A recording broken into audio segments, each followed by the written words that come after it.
So today we have Gaurav, and I wanted to talk to him about Formula One because for a long time I have not been following it, and a lot of has changed. So, hi Gaurav, how are you? Hi Harsh, I'm good. Thank you for asking. How about you? I'm doing good, and I will just jump into it. What is F1? Can you give us a definition? Okay, so Formula One is the apex of the pyramid called motor racing, where a couple of teams compete with each other, and to win most of the times there are two titles that are these teams competing for.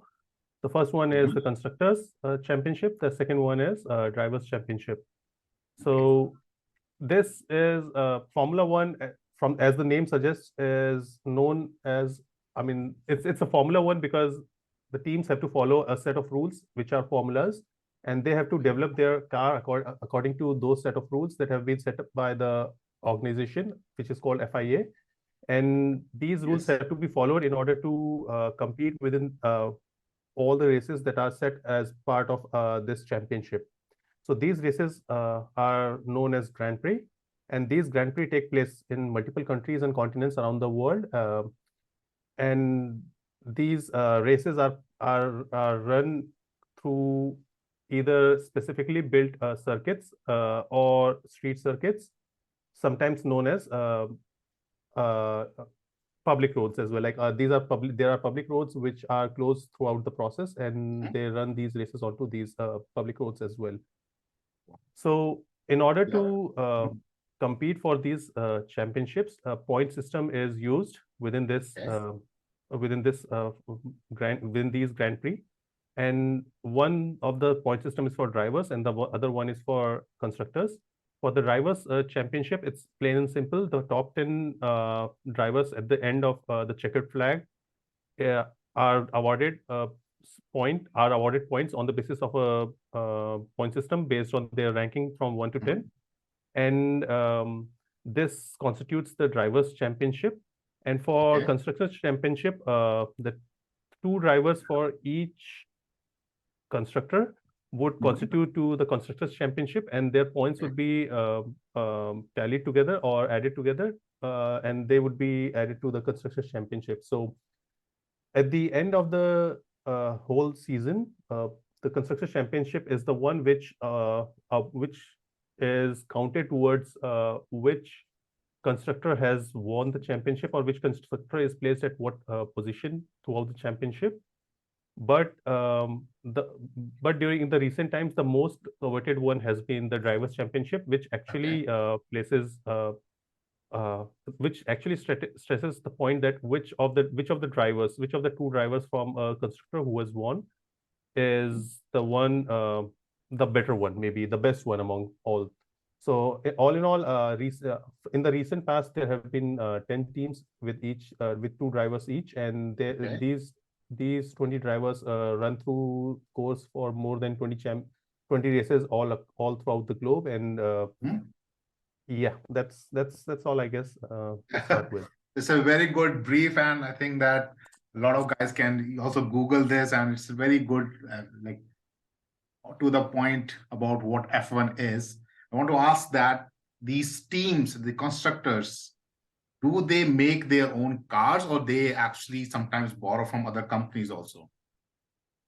So it's a little more complicated than these two options. So Okay. what happens is the most important component of your Formula One car is the engine, Mm-hmm. and there are majorly four engine suppliers at this point right now: Mercedes, Mm-hmm. Ferrari, Renault, and Red Bull.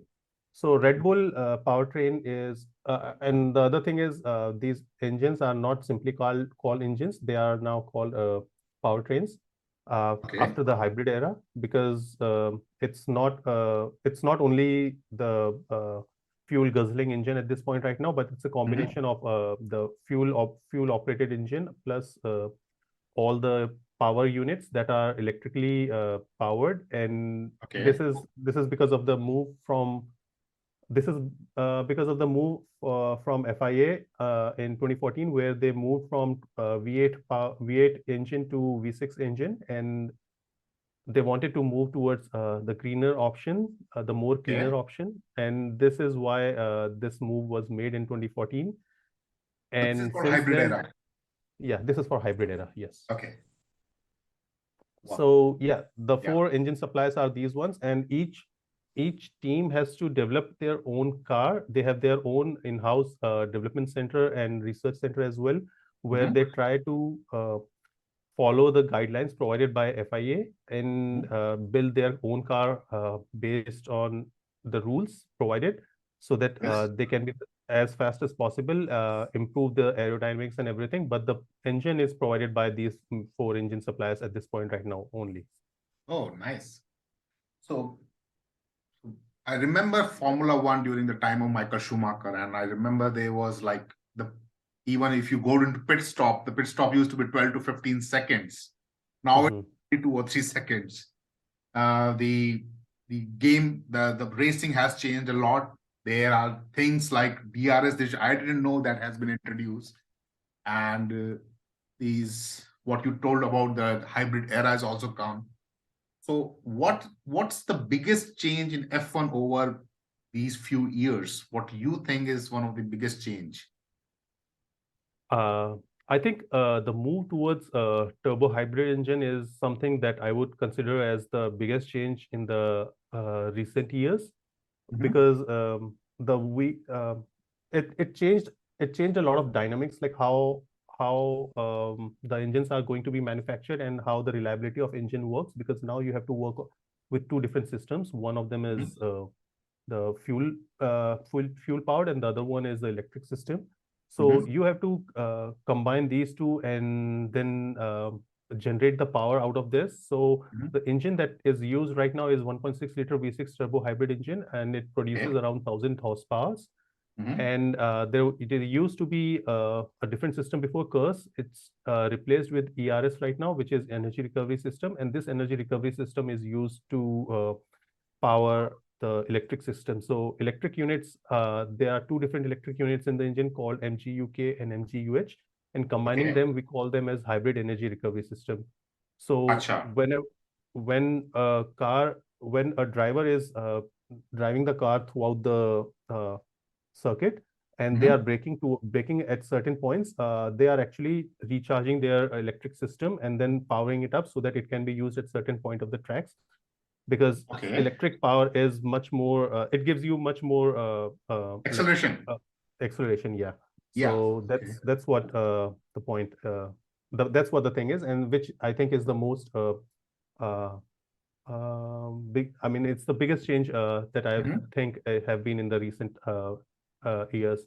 And then combining it with things, as you mentioned, DRS, introduction of Halo and everything, Mhm. the move the move has been towards making racing more exciting, as well as Mhm. at the same time going with the safety as well, so that because there have been incidents in the last 10 years or so where some of the Mhm. drivers have lost their lives on the track.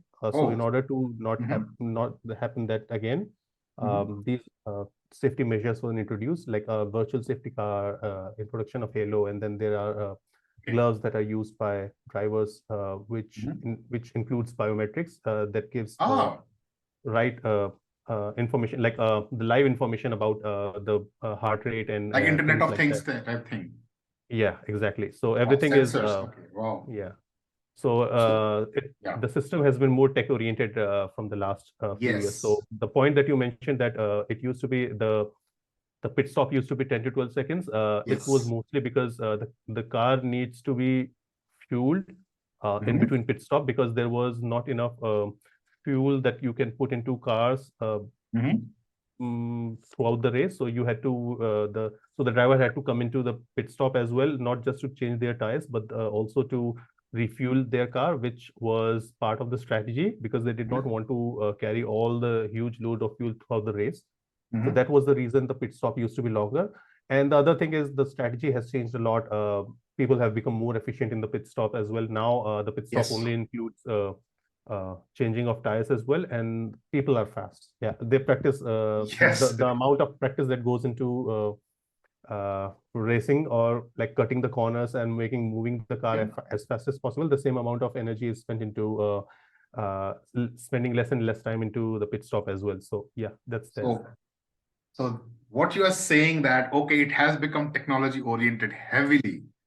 Yes, it has. Yes. But the team composition, the people working at pit stop, the strategist, the driver, they do play a lot of role, but they have to adapt with time also. How do you see the role of driver in the current with this technology? Because it seems like that car is doing a lot of things and driver is getting also a lot of information. I remember that they used to show on a card that how much time is there and things like that, and now it's directly fed to them. So with this huge amount of technology and data involved in it, what do you think is the role of driver in the hybrid era of Formula One? So the role of driver, I would say, has not changed much. The thing is, they are being fed way more information than it used to be before the tech era. So right now, what drivers are told is like how their performance is in each of the sectors of the whole circuit, and where they are lacking from some of the cars, and when should they pit in and when should they pit out. The role of the driver is mostly about the information on the track that is not visible through technology right now. Okay. So things like the technology might say that the tires are degrading, but depending upon the temperature that's there on the track, it is possible that the degraded tires are actually performing good, depending upon how the weather is, how slick the track is, and things like that. So, so this information is something that is not tied up very tightly with the technology right now. So technology might say something that it's time to change the tires, but since the tires might be performing good, or the drivers are in a position where they do not want to pit and they are like positioned well to finish at a certain point in the points list, they might not want to pit. So this information is something that is completely on the drivers as well, and they also guide this particular point whether they should pit at a certain point or not. And at the same time, since two drivers are working for the same constructors, even though they are competing against each other as well for the drivers' championship, sometimes they work in conjunction with each other and try to help each other to move as fast as possible. Yes. Okay. So this is where the help comes in. The DRS system that was introduced in 2011 is something that is primarily an overtaking aid. So okay. Yeah. So it was introduced in 2011 to make overtaking easier, because even though it's a motor racing, sometimes when the engines are too powerful, it is difficult to overtake each other, because both of the engines have the same power, and they'll be doing the same thing across the corners and straights, right? So this system allows drivers to increase straight line speed by dumping the rear wing drag through a slot that is opened up when the driver presses the button on their steering wheel. And this button can only be pressed when the car is running within a second of the car in front. So so then the difference should be at least 1 second, at max 1 second. Yes, it should be at max 1 second, and this DRS system uses an actuator controlling a flap in the middle of the F1 car's rear wing. It's like spoiler of the cars, like on the car, there's a spoiler. Okay. Yeah. So there are areas on the track which are known as DRS activation zone. Okay. And during once the cars are through that activation zone, at that particular point, if there are 2 sections actually: DRS detection and DRS activation. So during the DRS detection zone, if the cars are within 1 second, then the following car is eligible to open their DRS flap during the activation zone. So as soon as both the cars are past activation zone, the car that is following among the 2 cars can open its DRS activation zone, and then their straight line speed will increase from 10 to 15 miles per hour, and they can overtake throughout the straight. And as soon as as there are two ways where this DRS flap is closed. One is again pressing the same button, and the second one is if the following driver is pressing the brake Oh, okay. of their car. So Okay. during the braking zone of the track, as soon as the driver hits brakes, the DRS flap is closed and the advantage is closed off at this point. Okay, so when he is accelerating, the DRS is activated, he's accelerating. The moment he puts on the brake, that DRS is over. Yes. Okay, wow. So it's like they are bringing assistance of technology to improve competition because they have put every car almost out on a level field because of the engines. Yeah, exactly. So, as I said, like the two drivers that are working with each other sometimes can give each other DRS boost so that the following driver can move ahead of either of the first one. Like let's say the second one is not so good on their tires right now, and they are being followed by some other drivers, like some other cars in the on the track.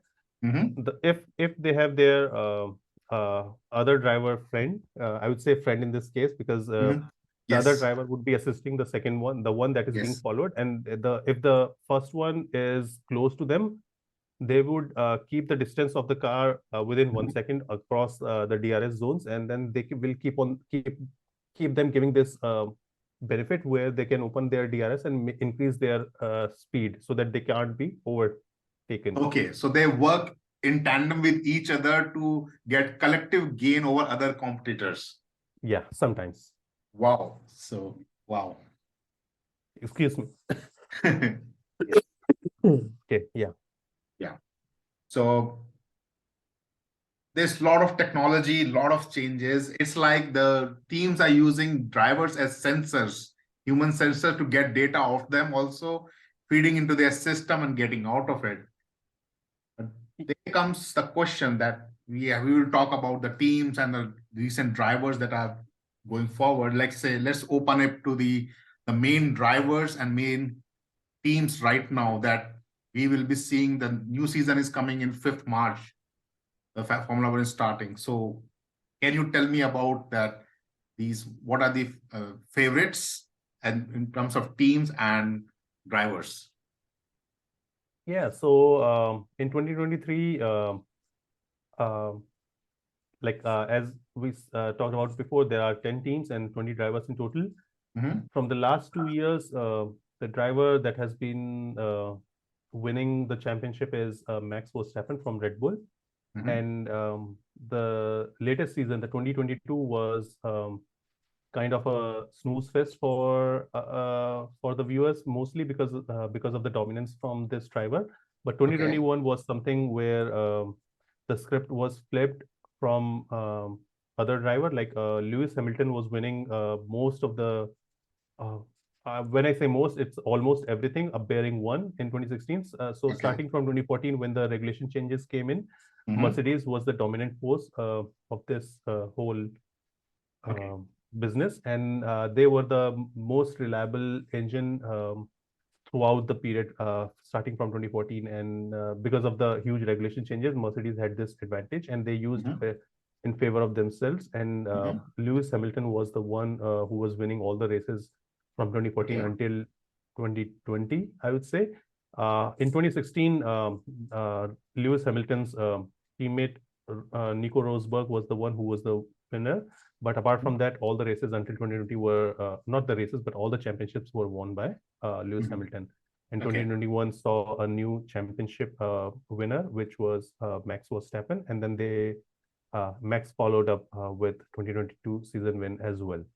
So yeah, Max, again, I'm thinking is the one who is going to be a dominant force in 2023 as well, given the momentum that he has and the confidence that he has in this abilities, as well as he seems very one with his car. Like he has too much. When I say too much, it's not like blindly following the car, but he has the combination of him and the car is like too real. Oh wow! Yeah. And then the other teams that are there are, as I said, Mercedes and Red Bulls are ones, and then we have Ferrari, we have Alpine, which used to be Renault, and then Mhm. McLaren, Alfa Romeo, Aston Martin, Haas, and Alpha Alpha Tauri. Tauri. Yes. Yeah, I guess I followed everything. Yes. Maybe Yes. Williams as well. Yes. Yes. So there's this talk about this new pedigree of drivers are coming. So there was an era of Schumacher, that Lewis Hmm. came. There was era of Yeah. Sebastian Vettel also. Yeah. It's 2021 and 2022. We are seeing a rise of Max Verstappen, who's Mhm. aggressive, he's pushing to the limit, which is pure instinct that he is born to compete. But then we see Charles Leclerc that looks like a guy with insight. Like there are two types of brain, like one is instinct and one is insight. And it feels like that Max Verstappen is now looking at the insight also because he's already has the edge over instinct. And it seems like Leclerc is now pushing for that killing punch, like that he's going for the instinct even though he's inside. Because I remember last year, I think it was in France, he just spin out and he just was like yelling at that time. So what do you think that about this instinct and insight, this new pedigree of driver that's coming in 2023? How do you think that they will be competing? Yes. So the difference between Max Verstappen and Charles Leclerc that I see is Max is more of a do anything on the track legally to Mhm. win kind of guy, which who would not shy away from pushing you as much as possible so that he can win the race. Mhm. While and he's very aggressive in his approach, Yes. whether like jumping into in from the inside, like diving into the inside, even though he is very far away from you, Mhm. following you. Excuse me.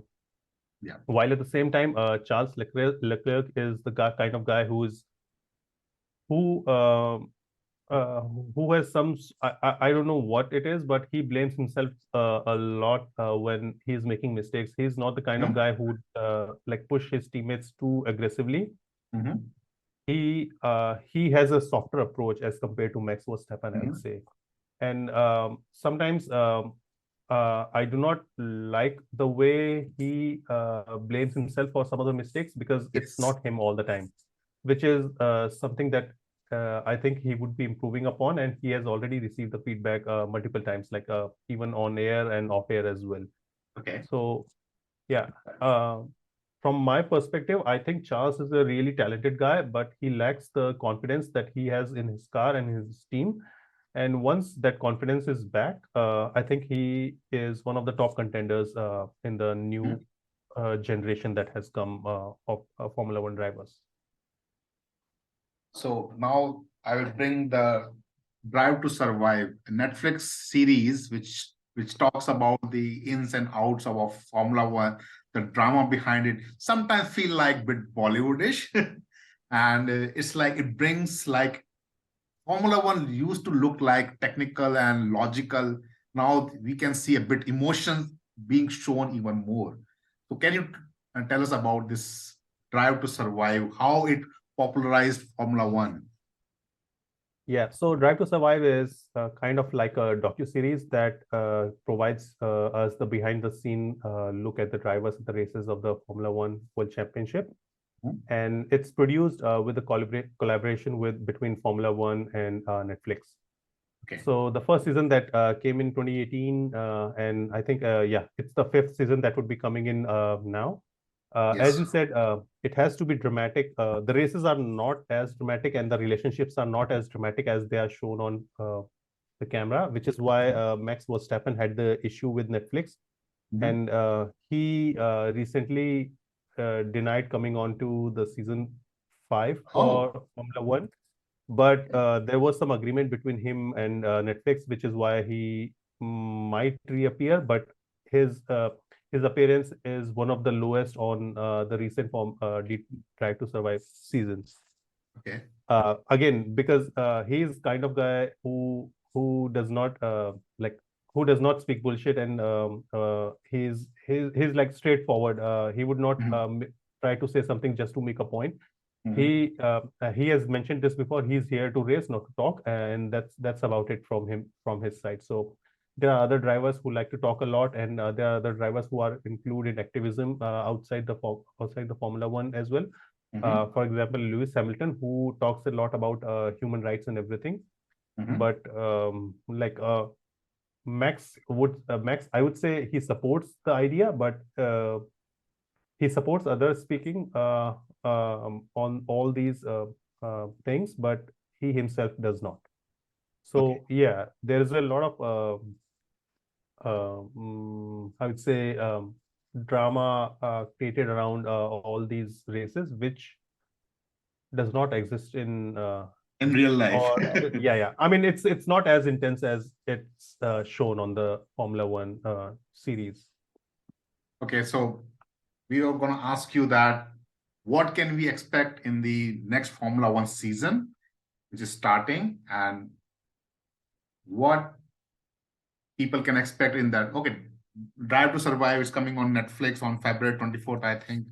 But what can we expect, like, not just the top leaders, top drivers, just third, fourth position, and the rest of the mill out there? What can we expect this year? So I'll start with the top. I think this year Mercedes will try to improve their car a lot because 2022 was a forgettable year for them. Mhm. At some point, Lewis Hamilton said that he once the season is over, he's not going to touch this car ever again in his life because he really hates this car. He does not have the speed that he wanted with his car, and this was the first year I think in his the whole career where he did not win even a single race throughout the championship, which is something that has not happened throughout his career at all. Okay. So I think in 2023, Lewis Hamilton would be looking for his elusive eighth title. He has been at seven titles since the end of 2020, and he would want to break the world record that has been set by Michael Schumacher Mhm. to of seven drivers championship title. Mhm. He would want to break that, and that's something that he would want to chase this year. And from Charles' perspective, he would want to bounce back after the recent overhaul that has happened over Ferrari, where Mhm. Mattia Binotto has moved and a new person has come in as the director Mhm. or the team principal. And Max would like to continue his dominance. Even though Max has said that he has achieved what he has wanted, I still see him competing over. I do not see him throwing in towel and saying that I'm done with Formula One. He'll still continue Mhm. to race as much as he can and as fast as he can and as better as he can than other drivers. That he'll continue to do so. Mhm. And in the midfield, there have been a couple of new drivers as well, and some of the changes where drivers have moved from one constructor to another, one team to another. So Mhm. I see Alpine, McLaren fighting over each other to compete in the midfield. Mhm. I also feel that Aston Martin would want to improve their dominance and see Mhm. how things go. So yeah, let's see how it goes, and I'm really excited for the new season. So, personal question. It's been about your opinion and what you know about all these things. Who are you rooting for? I would want to. I personally do not like the dominance of one single person. Even though I like Max Verstappen as a driver, I do not want Mhm. uh, it to be a snooze fest again, where we know who is going to win even before the start of the race. So Mhm. I want that particular thing that happened in 2021. Like 2021 was one of the very exciting seasons where two drivers were fighting for the championship, Mhm. um, Lewis Hamilton and Max Verstappen, and it was not until the like last few laps of the last race, the championship winner was not decided. So I Okay. want that kind of competition and not just one single person taking over everything. So, Yes. which is why I would like Charles and Lewis Hamilton to like step forward The and have socks. better cars. Yeah. Yeah, and Yes. I would want all three of them to compete, and not just these three. Like I like Carlos Sainz as well from Ferrari, and I want him to be competing for this championship as well. So yeah, let's see how it goes. But yeah, my personal favorite this year would be Charles Leclerc. Well, great. I think that this season we might see a new champion coming. Maybe not Max. Lewis Hamilton might want to leave a mark before he leaves, and we might see emergence of Charles Leclerc. We don't know what Sainz and Perez are thinking, and we don't know what the son of Michael Schumacher is thinking, because I can see a few years down the line he will try to achieve or maybe get a glimpse of what his father did. So thanks, Gaurav, for talking about Formula One, giving a good explanation, telling us the details. I think the people who didn't follow the Formula One over these years, or they are trying to follow it, it will be a great lesson for them. And thanks again. Thank you so much for having me. Please join us at menspsyche.com for more conversations, questions and answers. We hope to see you there.